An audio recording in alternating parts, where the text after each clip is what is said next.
Amen. Ici, je parle de l'importance des pères naturels, des pères spirituels. Regardez ce que ça nous dit dans Jérémie, parce qu'on transmet qui nous sommes et non ce qu'on dit.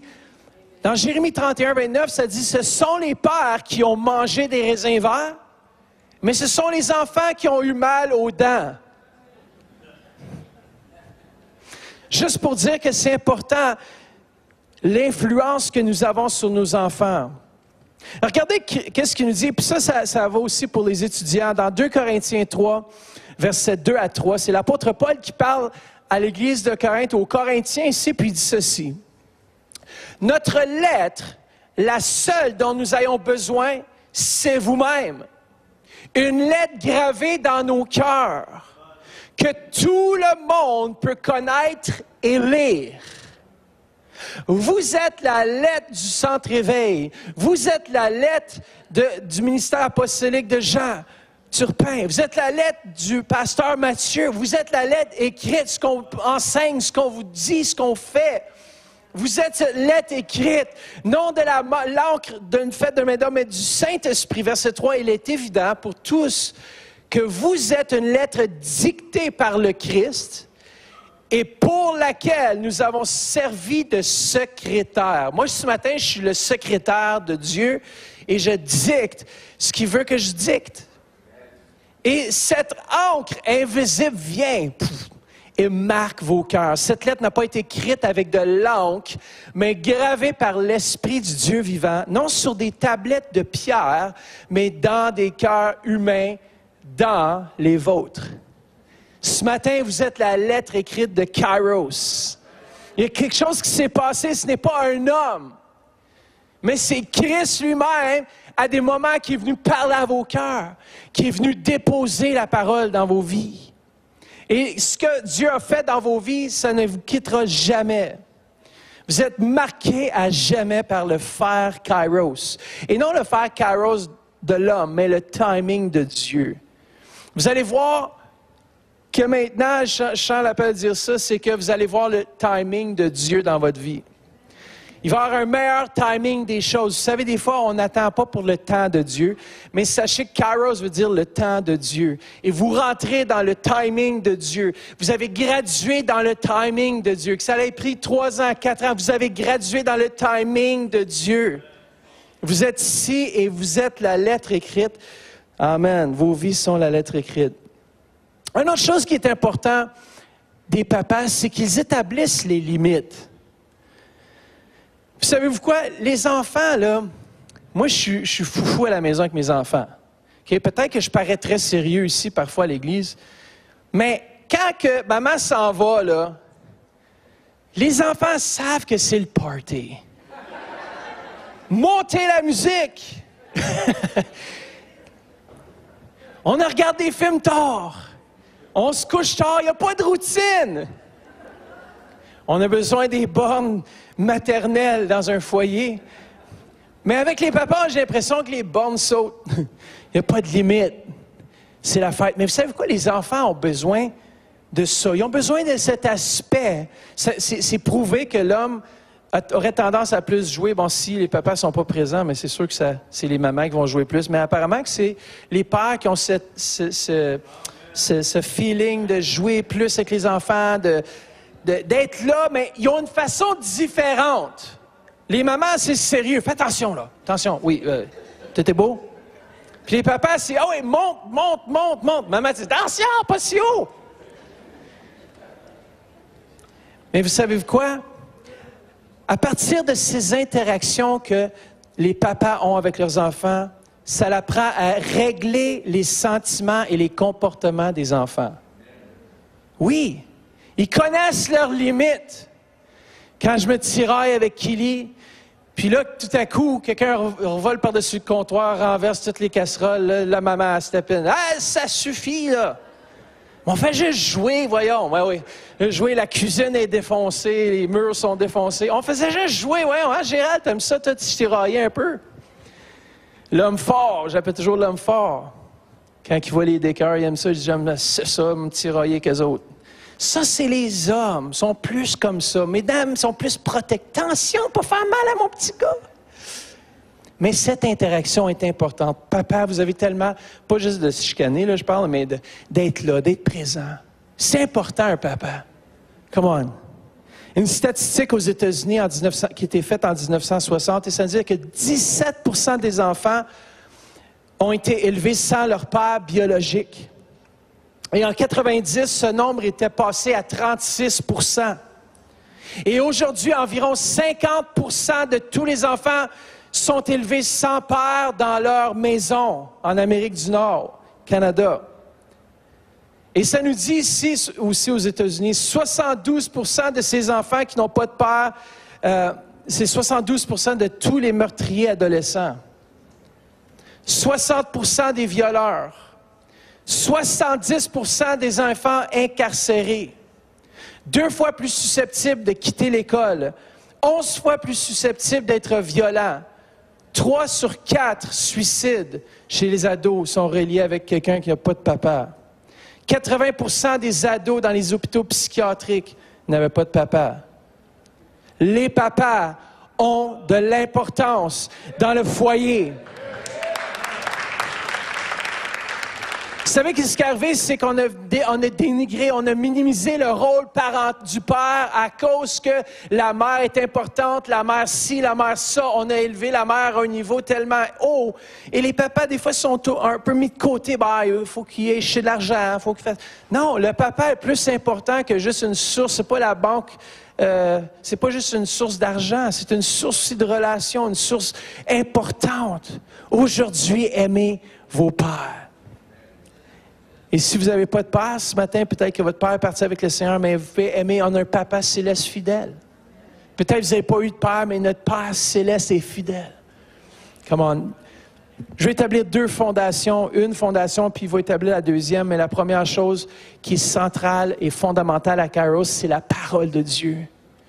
Et je termine avec ces dictons par Jean Calvin qui nous dit ceci. Ceux qui rejettent l'Écriture s'imaginent qu'ils possèdent une façon particulière de pénétrer dans les profondeurs de Dieu. Doivent être déclarés comme étant non tant sous l'influence de l'erreur que celle de la folie. La parole de Dieu doit devenir le fondement. J'évangélisais à quelqu'un qui a vécu du stress post-traumatique militaire, il était en Afghanistan, en Irak, il a fait quelques tournées. Il a été marqué vraiment par ce tournée. C'est un infirmier et il a vu des morts, il a vu des gens mourir, il a vu toutes sortes de choses. Et je lui ai parlé de Jésus un peu, j'ai donné mon témoignage, il était au gym avec moi, j'ai juste commencé à ouvrir mon cœur. J'ai dit, tu sais quoi, qu'est-ce qui compte, c'est Jésus, quoi. Moi, j'ai accepté Jésus dans mon cœur. Puis il disait, moi, la religion, parle-moi pas de ça. J'ai dit, oui, mais il dit, ouais, que j'ai été abusé par l'Église catholique. Je dis, oui, je comprends, tu as eu une mauvaise expérience de l'Église, mais ça, c'est pas l'Église. L'Église, c'est une relation personnelle avec Jésus. J'ai commencé à rentrer dans mon témoignage. Moi, j'étais dans le monde, je m'ai rebellé contre tout ce qui représentait Christ à une époque. Mais je suis revenu à Christ. Et je suis revenu pas à une religion, je suis revenu à cause que j'ai vécu quelque chose avec Jésus. Et Jésus veut veut que tu puisses goûter à sa présence personnellement. Puis dire, mais on a besoin. J'ai dit, regarde, écoute-moi bien. J'ai dit, regarde sur le Parlement. Qu'est-ce qui est écrit? C'est la parole de Dieu. Il dit, ouais, mais il y a tellement de fondements partout. Il y a les musulmans, il y a les chrétiens, puis c'est des bonnes personnes aussi. Puis en tout cas, tout un affaire. Puis il dit, pourquoi se tuer? Les chrétiens tuent. En tout cas, tu sais, tout un scénario militaire. Je dis, écoute, regarde sur notre Parlement. Il y a des versets bibliques. Aussitôt qu'on enlève le fondement de la parole, il ne reste plus rien dans une société. Frère, c'est pour ça que l'Église aujourd'hui, elle est importante. On va lire ce que R.A. Torrey a dit. On peut parler avec puissance, mais malheur à celui qui néglige le seul livre donné par Dieu, qui sert d'instrument au moyen duquel il donne et exerce son pouvoir. Un homme peut lire un nombre incalculable de livres et assister à de grandes conventions. Il peut organiser des réunions de prière qui durent des nuits entières, implorer la puissance du Saint-Esprit, mais si cet homme ne reste pas en contact étroit et constant avec le livre unique, la Bible, il ne recevra pas cette puissance. S'il a déjà quelque force, il ne pourra pas la conserver si ce n'est par l'étude quotidienne, sérieuse et intense de ce livre. Papa, je termine avec ça, la parole de Dieu. Que ça soit votre fondation. J'ai une photo d'un homme militaire, si on peut la mettre. Les militaires israéliens, eux autres, c'est littéral. Ils portent les versets sur leurs bras et sur leur front. Parce qu'ils savent que leur Dieu est réel. Et puis ça, c'était la loi dans Deutéronome 6:8. Tu les attacheras à tes mains comme un signe et ils seront comme une marque entre tes yeux. Papa, on a besoin d'être des soldats israéliens.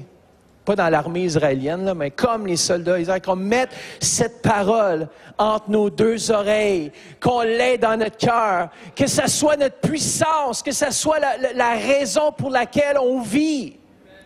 On est allé à Carrie Vibe hier, et puis je peux vous dire, ce monde est perdu. Si vous pensez qu'on va avoir des papas sérieux avec ce que j'ai vu dans ce monde, on se trompe. Mesdames, les femmes de cette Église, les jeunes femmes surtout, je vous encourage, ce monde n'offre absolument rien, sauf qu'il dégrade la femme, et c'est devenu un objet sexuel, littéralement. C'est ça que j'ai vu hier, j'ai vu juste comme presque ça, là. C'est ça le monde. Moi, je veux pas... On a plus que ça. Mesdames, vous valez tellement plus que ça. Vous n'êtes pas un morceau de viande, un attrait. Vous pensez pas, vous n'allez pas attirer les bons hommes. Allez chercher quelqu'un qui est dans l'Église, qui aime Dieu, qui lit sa parole, qui prie en langue. Pasteur Jean-Claude, viens mon frère.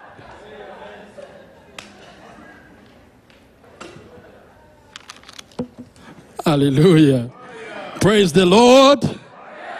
Gloire au Seigneur. Béni soit le Seigneur. Béni soit l'Éternel. Alléluia. Il me reste 8 minutes et 30 secondes. 41? 45? Aïe, j'ai 15 minutes. Chandabo Sakata. C'est la première fois. Mon frère, tu peux me prendre une photo quand même? Prends une photo. Fais semblant comme je vous prêche là. Tu es prêt? Alléluia, la photo est partie. Tchap! Là, je suis parti. Dans le monde entier. Félicitations aux gradués de Kairos. Est-ce qu'on peut donner une main d'acclamation? Vous avez travaillé fort. Et là, vous venez de recevoir le diplôme de Kairos. Et ça, c'est très important. Vous voyez combien ils sont? Ils sont 5. Ça veut dire qu'ici, on n'y est pas. Tu dois vraiment passer à travers les exigences. On te fait travailler, on te fait passer des tests. Il y a des échéanciers. Tu ne peux pas faire finot. Moi, j'ai oublié. Non. Quand il y a un téléphone qui t'a... où est le travail? C'est vraiment exigeant. Et quand vous les voyez en toge, un peu avec le diplôme, c'est parce qu'ils ont réussi. Est-ce qu'on peut donner encore une main d'acclamation?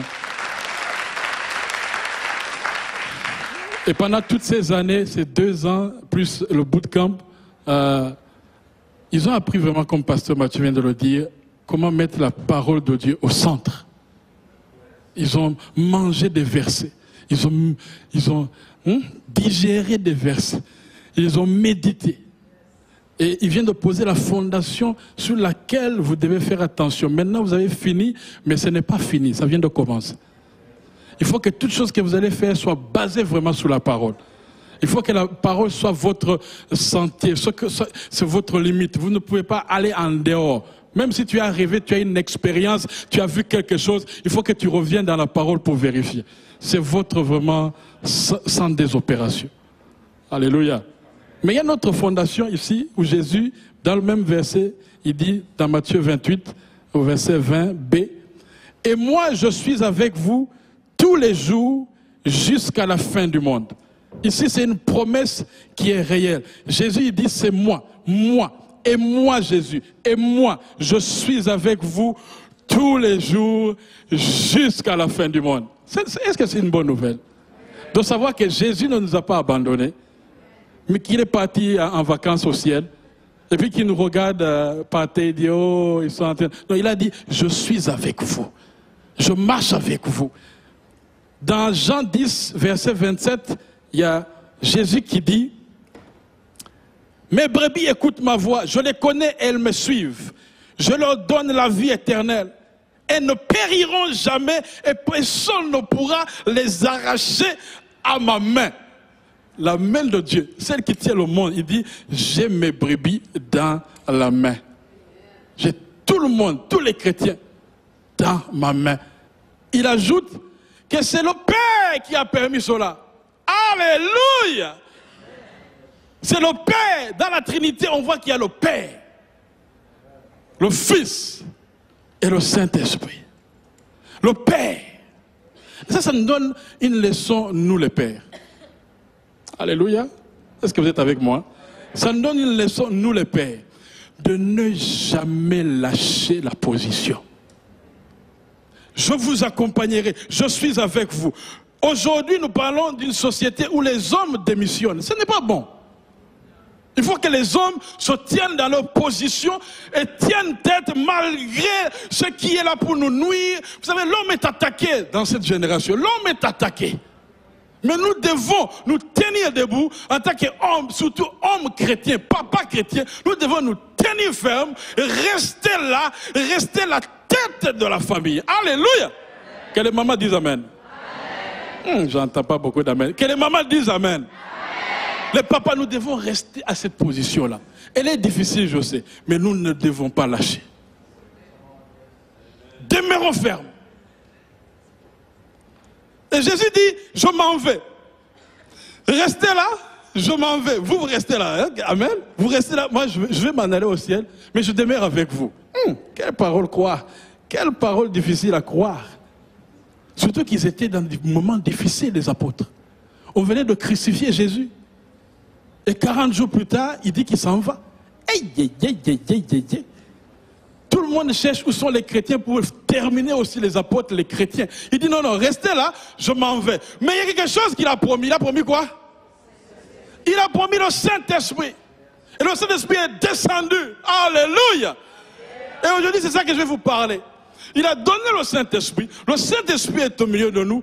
Et il nous dit maintenant de marcher selon l'Esprit. L'importance de marcher maintenant selon l'Esprit. Gradué de Kairos, important de marcher selon l'Esprit. On voit ça dans Galates 5, 24 à 25. Je vais vous lire. Ceux qui sont à Jésus ont crucifié la chair avec ses passions et ses désirs. Si nous ne vivons pas à l'Esprit, si nous ne vivons pas à l'Esprit, marchons aussi selon l'Esprit. Marchons aussi selon l'Esprit. Papa, est-ce que tu marches selon l'Esprit? Ma soeur, est-ce que tu marches selon l'Esprit? Ou bien tu marches selon les circonstances? Ou bien tu marches selon les dires, les livres que tu as lus, les cinémas que tu as vus hier, les nouvelles qui sont sorties sur TVA, Radio-Canada. Et là, tu commences à t'ajuster. Non, non, marche selon l'Esprit. Est-ce qu'on peut répéter avec moi? Je marche selon l'Esprit. Jésus a promis que personne n'arrachera, il arrachera les brebis de sa main. Je suis sûr, je suis à 100% sûr que ma vie est protégée. Maintenant, le secret, c'est pour déclencher le succès, c'est de marcher maintenant selon l'Esprit. Et l'une des choses où l'Esprit va nous aider, c'est dans nos prières. De prier selon l'Esprit. Et nous sommes rendus maintenant aujourd'hui à être aiguisés, à ne pas perdre le temps à prier pour des futilités, mais prier pour des choses précises. Alléluia.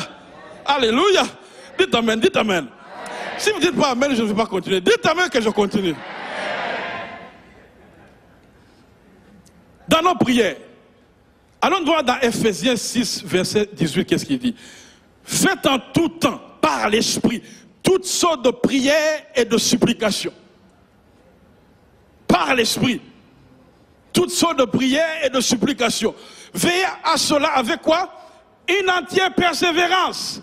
On ne prie pas seulement une seule fois, ou 2 fois, ou 3 fois, mais avec persévérance plusieurs fois, et selon l'Esprit de Dieu. Alléluia. Il y aurait beaucoup moins de dégâts à l'église si les gens écoutaient le Saint-Esprit.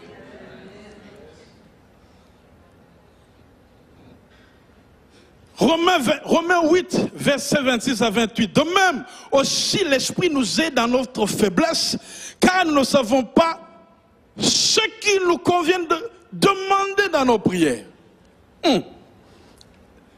Dans notre faiblesse, il y a des fois on perd la tête. On ne sait pas qu'est-ce qu'il faut prier. Parce que la pression est grande. Surtout, nous, les papas. On est dans une position qui est difficile à tenir. Parce qu'il faut être, est-ce que je garde l'emploi ou je ne garde pas l'emploi? Est-ce que je change de carrière? Si je change de carrière, est-ce que ça va aller? Parce que là, il faut être précis. Il ne faut pas mettre la famille en danger. Est-ce que j'investis ou j'investis pas? La maman te dit non, touche pas à l'argent, touche pas à l'argent, touche pas à l'argent. Mais toi, tu sais qu'il faut mettre l'argent. Mon frère, tu as besoin du Saint-Esprit. Alléluia. Tu as besoin de la direction du Saint-Esprit. Tout à l'heure, dans le premier culte, j'ai dit que j'ai été renvoyé du travail. Alléluia. Quand tu es renvoyé du travail, c'est la plus grande défaite que tu peux avoir en tant qu'homme.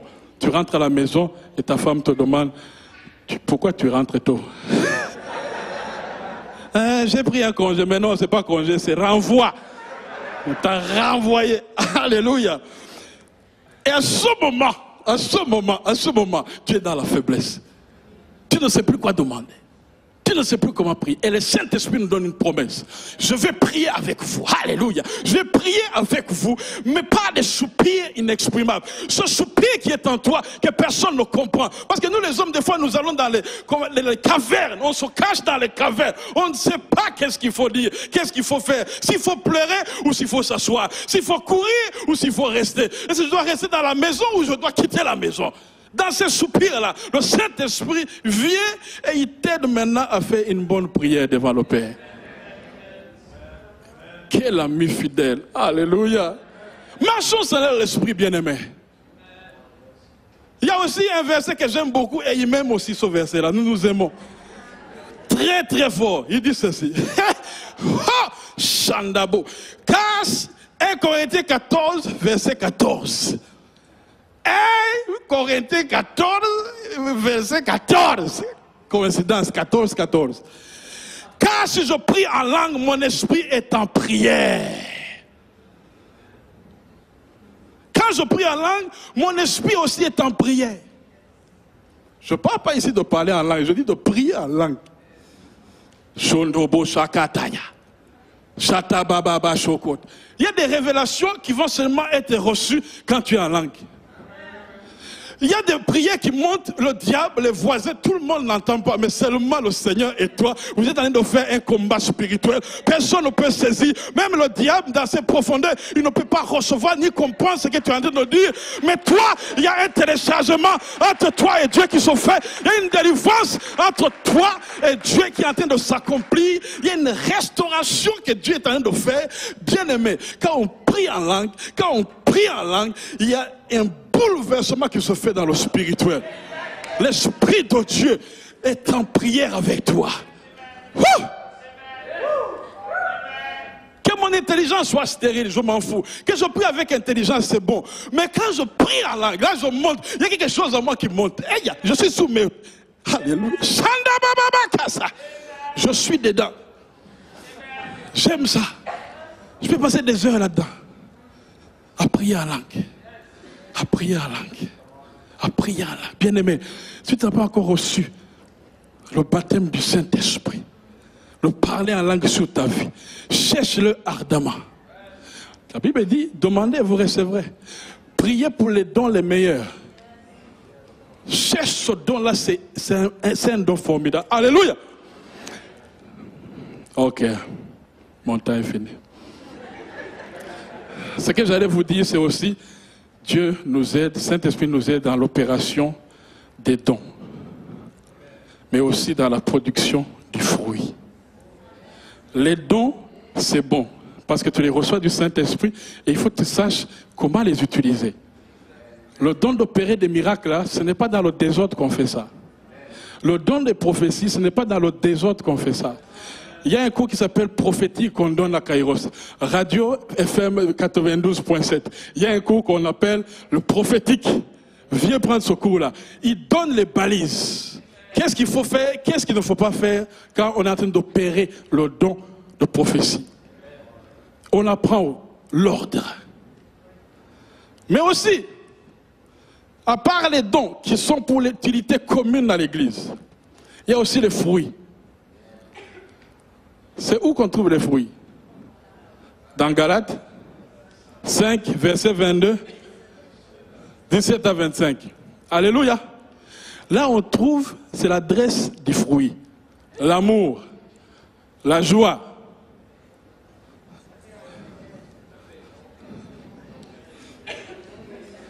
Alléluia! Vous connaissez toutes. Ces fruits-là, c'est important que tu commences à produire des fruits dans ta vie. Le fruit, c'est le don sans les fruits, le don est nul.